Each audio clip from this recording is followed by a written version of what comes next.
Did you know thousands of you this winter will suffer from chronic chilly foot disorder? 3 out of 5 people north of Arizona will actually be affected by this. But seriously, it's really cold outside, and we're going to test if you can actually use Vans MTE boots, or if it's all just a nice marketing spin to kind of sell you a dream that doesn't actually work. Kind of like that Timberland Luxe video that we saw straight up scamming you, saying the boot was better than it was. So today I have 3 tiers of MTE boots to see, are they really waterproof? Are they really warm enough for winter conditions? And are they really durable enough to last if they're worn as your daily winter driver? So as we all know, Vans started in 1966 making deck shoes and kind of became an instant icon for skaters, but Vans' exponential growth over the years has propelled them into areas beyond skating in balmy, permanent summer climates like that of SoCal. So in 2014, Vans MTE launched, which I believe originally stood for Mountain Edition, but is now made for the elements. But Vans MTE focuses on waterproof leathers, fleece liners, and warmth retention elements to keep your feet warm and dry in harsh weather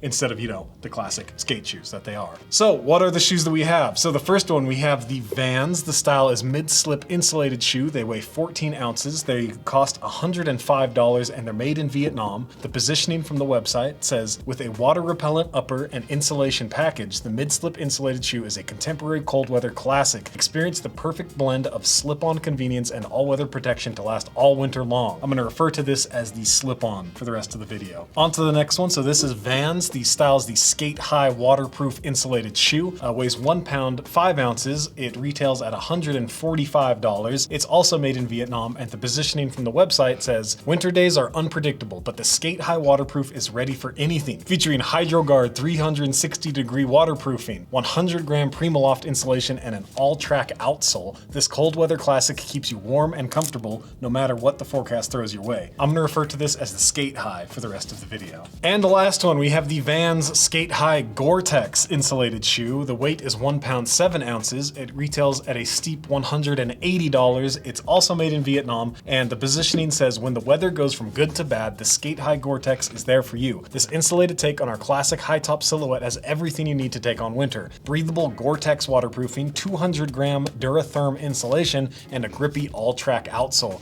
And I'm gonna refer to this one as the Gore-Tex for the rest of the video. I'll link all these below in case you want to try them out for yourself. Product update with the boot breakers.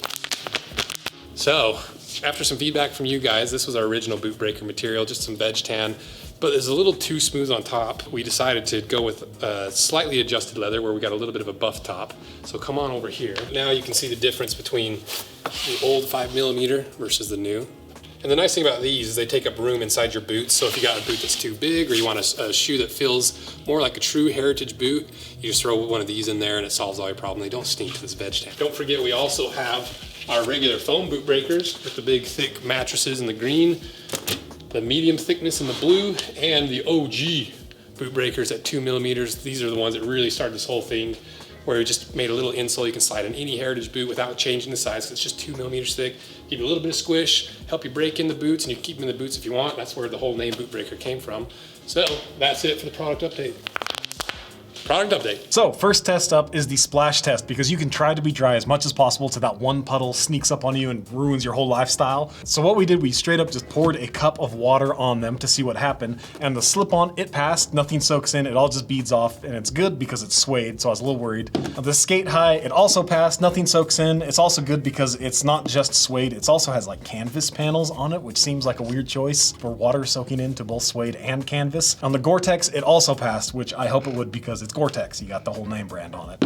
And then for the next test, which is the 5 minutes submerged in water dunk test, all 3 actually passed, which is surprising because the Chelsea looking shoes are not advertised as fully waterproof. So why did that happen? Well, the slip-on, you have 1.6mm suede with a DWR coating on it, and it also has this extra rubber bumper around the entire outside. So the DWR is still so new and brand new that no water actually got in, but there's no actual waterproof lining. So I would not trust this to be actually waterproof after a couple wears, because that DWR is going to wear off. On the Sk8-Hi, the suede is 1.5mm thick. It also has the canvas on the tongue and collar. It just seems like a weird choice for a winter boot. Like, it has a little rubber bumper, but it also has a heavy DWR coating on it, but it also has a waterproof lining on the inside. It also has this nice gusset that will keep some more stuff out a little bit. I would always trust one that has a waterproof lining over one that does not to actually be waterproof. And on the Gore-Tex one, it has 1.4mm suede. It also has 100% recycled textile ripstop looking material up here. It also has a bunch of like plastics and a really high Sk8-Hi outsole coming on, and it has a fake leather Vans right there. But really what keeps this waterproof is the waterproof lining as well. Suede seems like a weird choice for winter shoes since it can soak up water, so I would probably go with something else, like a regular Chrome XL or something. Like, it's already pretty water resistant naturally after it's tanned. But you know, since winter streets get pretty mucky and snow and ice gets hard and sharp, I also ran the puncture test on them to see how they'd hold up if you're, I don't know, kicking icicles at the sharpest point you can. So the slip-ons came in at 48.5 pounds, the Sk8-His came in at 40.5 pounds, and the Gore-Tex came in at 54.5 pounds. It's not the greatest puncture test. It's about average for a normal like skate shoe or sneaker, a little low for a boot if that's what you're trying to use it as, but it is just suede and textile. It's not like a really full grain leather. But the next up is how these will perform when you're walking on slippery snow and ice, and they all have different levels of tread. Like you can see on the slip-ons, it has like pretty much the classic Vans waffle sole, but instead of it going in, it like is extruded out to give you actual lugs. So the tread is still so close together that you're gonna end up with a lot of snow and mud and gunk stuck in there because it's not wide enough to like self-slough itself out. It's just gonna like build up, and that's gonna become slippery. Then onto the Sk8-Hi, you have pretty much, it's like the next upgrade from this. It's like actual lugs. They're kind of spaced farther apart, so it won't build up too much. But the Gore-Tex definitely has the most luggy of the entire outsole. This is actually like a boot kind of tread. I would definitely trust this one the most out of all of them. That's kind of what you'd expect out of the 3 different price points. But how do the outsoles hold up against the sharp snow and ice? And just in case you do like step on a nail or something, we have 10,000 nails out in our parking lot right now. If you do step on that, we actually have protection like a boot. So the slip-on takes 72 pounds to puncture, the Sk8-Hi takes 103 pounds to puncture, and the Gore-Tex takes 115 pounds to puncture. So once again, it's more in the sneakerish range. It's definitely more beefy than a sneaker, but not as puncture resistant as a boot. But that's not really what these are about, so we'll forgive them for that one. But really, the most important test you can possibly do, the heat retention, my toes are freezing, I want to go home test. So on a level of frostbite to cozy night is kind of how we'll rank them. So what we did is we did a control on a Sk8-Hi normal Vans shoe. We have a sock of rice, we put it in the microwave, we heat it up, then we put it in here, and we take measurements after it starts, after 15 minutes, and after 30 minutes to see how much heat is lost. On the control pair of Vans, we put it in and it starts at 76.4 degrees. After 15 minutes, it heats up to 80.7 degrees because all of the heat is escaping and the outside of the shoe gets hotter. And after 30 minutes, it's cooled down to 58 degrees with a total loss of 18 degrees of heat. So how do these actual winter insulated shoes hold up? So at the start, the slip-on starts at a hot 92 degrees, already heating up really quick, letting out a lot of heat. The Sk8-Hi starts at 62.6 degrees, and the Gore-Tex starts at 66 degrees. So after 15 minutes, the insulated has cooled down to 76 degrees. The Sk8-Hi has actually started to heat up as all of that heat dissipates out to 80 degrees, and the Gore-Tex has stayed a pretty steady 64 degrees. Finally, after 30 minutes, the slip-on has cooled down to 66 degrees, the Sk8-Hi has cooled way down to 62 degrees, and the Gore-Tex has stayed pretty steady at about 59 degrees. So the normal and the slip-on act pretty similar, just kind of steadily losing heat. The Sk8-Hi starts really good, then after 15 minutes, it starts to heat up and lose all of that heat over time, which is why the outside starts to heat up. And the Gore-Tex honestly retains the most heat for the longest amount of time. It doesn't heat up, it doesn't lose it, it keeps it all in there, which is good to see. So for a total loss, the normal 18 degrees of heat lost. The slip-on, a whopping 26 degrees of heat lost. The Sk8-Hi has 18 degrees of heat loss, tying the normal Vans shoe,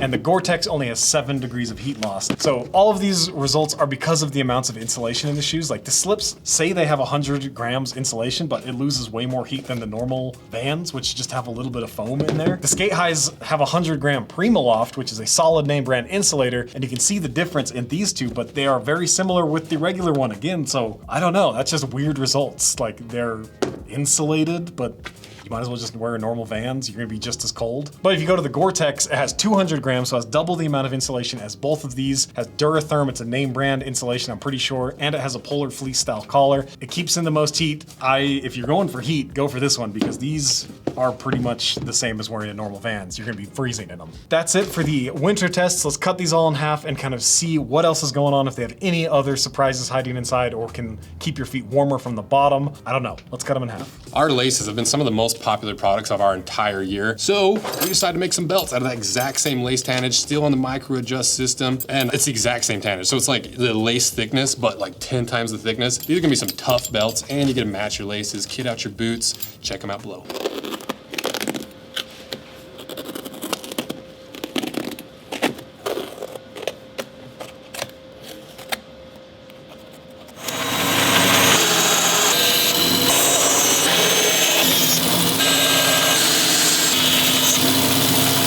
Okay, so we got them all cut in half.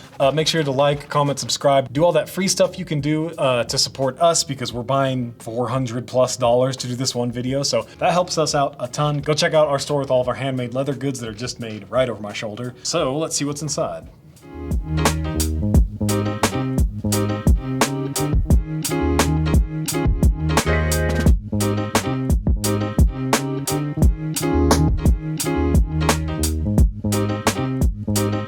So now that they're all cut in half, you can see they're built very similarly, but it's like they each get one more layer as the price goes up. So let's start with the slips. So you can see it's the classic vulcanized rubber construction. All you have under your feet is the rubber outsole, one layer of rubber, and then a fabric lasting material with the ultra cush insole on top. This is gonna feel like your traditional Vans. Like the outsole is maybe a little thicker than a normal Vans, but nothing crazy. If we move on to the Sk8-Hi, you have the outsole, you have the layer of rubber right there. You have one additional, like more fabric lasting layer, and then you have a more stiff lasting board, and then you have the insole right there. You can see where you have the actual like waterproof booty in there. That's what's actually keeping all of the water out. But you know, it's pretty similar. It's just vulcanized construction. There's really nothing keeping any heat out from the bottom of your feet, even as the price goes up. Like these are pretty dang similar to these. And if we go to the Gore-Tex, the most expensive of all, it's the most different out of all of them, but it's still a little bit lacking in the actual like heat retention kind of layers. So you get your textile lasting layer, then you get a layer of fiberboard, and then you get the rubber layer, and then you have this egg crate style outsole, which honestly is pretty thin. I'd be expecting to see a little more beefy of an outsole for this. I'd say from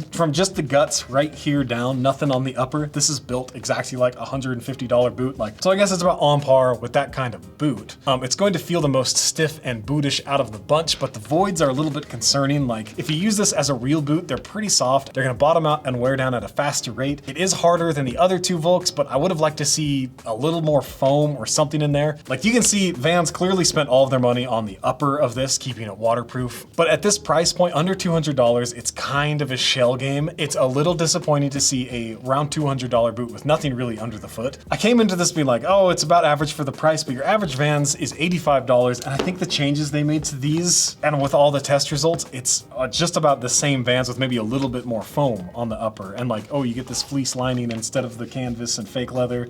Like, oh, you get a little more padding here. So one thing you could do to make these warmer that we've seen at similarly priced boots like Kamix and Sorel's is add an additional like felted wool layer, just to add a little bit more heat retention between your foot and the actual ground. It's something like all of the winterized boots we've seen usually have something like that, and these are missing all of it. It's kind of the trade-off you make with these. Like they're not gonna be full winter boots. They're not gonna be just your plain old sneakers. It's like sneakers with tread on them. So overall, are these actual winter boots? I think the Gore-Tex is as close as you can get. These two are just kind of like fancy sneakers with a little better tread. They're gonna be about as warm as your normal Vans. This one's gonna be actually warm. If you have deep, cold, Midwest, freezing winters, I would opt for a more dedicated winter boot. If you live in a more urban environment, like in Salt Lake, you're in the city, it has winters, but usually the snow's cleared off like within a day. You can walk on the sidewalks without ice being on it. I think any of these would do the trick. If you're looking for an actual winter boot, go for this one. If you're looking for more of a sneaker-ish with a little more tread, these will kind of work.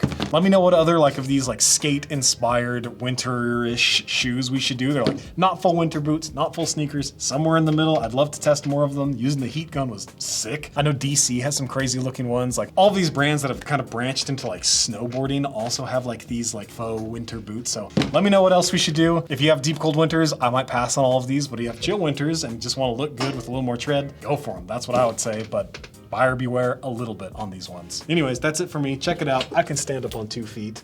My ankle is healing and I'm out.